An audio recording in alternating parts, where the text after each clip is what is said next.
Hello viewers, আসসালামু আলাইকুম। হুমায়রা রান্নার রেসিপি থেকে সবাইকে আন্তরিক অভিনন্দন, শুভেচ্ছা জানিয়ে দারুণ স্বাদের আলু দিয়ে খাসির মাংস রান্নার রেসিপি নিয়ে চলে এলাম। আশা করি সবার অনেক ভালো লাগবে। তো চলুন শুরু করা যাক। এখানে কয়েকটা আলু ভালোভাবে পরিষ্কার করে কেটে নিয়েছি, আর নিয়েছি 500 গ্রাম পরিমাণ খাসির মাংস। এগুলো ধুয়ে পরিষ্কার করে নিয়েছি। এখন চুলায় একটি কড়াই বসিয়ে কড়াইটা গরম হয়ে এলে পরিমাণ মতো সরিষার তেল দিয়ে দিচ্ছি পেঁয়াজ কুচি। পেঁয়াজগুলো আগেই কেটে রেখেছিলাম।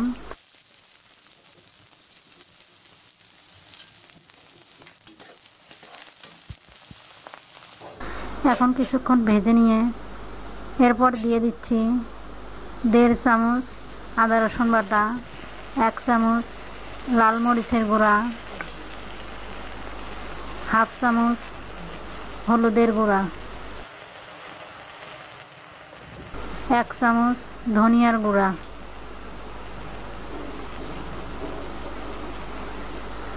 স্বাদ মতো লবণ দিয়ে নাড়াচাড়া করে কিছুক্ষণ ভেজে নেব।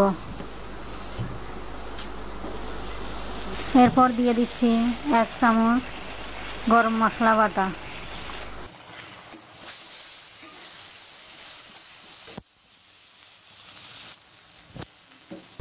এখন অল্প কিছু পানি দিয়ে মশলাটা আবার ভালোভাবে কষিয়ে নেব।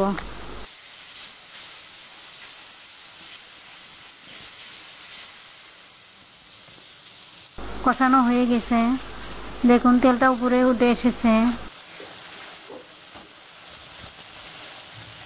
এ পর্যায়ে দিয়ে দিচ্ছি আগে থেকে পরিষ্কার করে রাখা খাসির মাংসগুলো দিয়ে ভালোভাবে নাড়াচাড়া করে কিছুটা সময় নিয়ে খুব ভালোভাবে কষিয়ে নিতে হবে।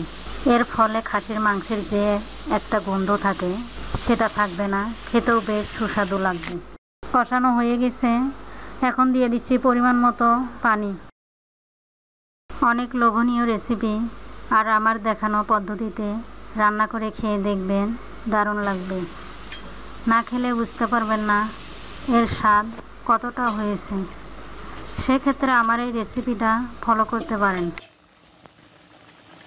পরিমাণ মতো পানি দিয়ে ঢেকে দিয়ে মাংসগুলোকে রান্না করে নেব 20 মিনিট।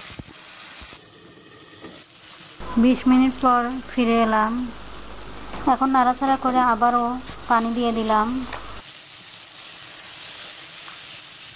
এখন নাড়াচাড়া করে নেব।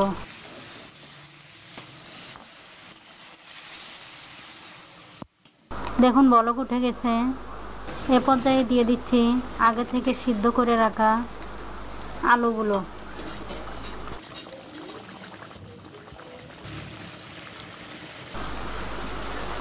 আলুগুলো আমি লবণ হলুদ দিয়ে সিদ্ধ করে নিয়েছিলাম।